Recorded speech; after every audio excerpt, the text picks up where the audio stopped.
เช้านี้เราไปส่งของกันสักหน่อยนะครับไม่ได้ทำคลิปส่งของกันมานานแล้วนะฮะพอดีว่าเมื่อคืนนี้ก็มีผู้ที่มาปิดหลวงปู่ทวดนะครับกลีบบัวรศ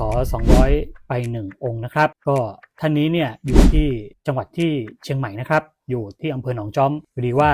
ผมก็เคยอยู่ที่หนองจอมมา3ปีนะครับแต่ก่อนที่ผมทำงานเป็นผู้กำกับละครสั้นที่เชียงใหม่ผมก็อยู่ที่หนองจอมถือว่าเป็นคนบ้านเดียวกันผมก็เลยจัดไปครับแถมหลวงพ่อพัดเนื้อผงนะฮะเจริญพรบนแล้วก็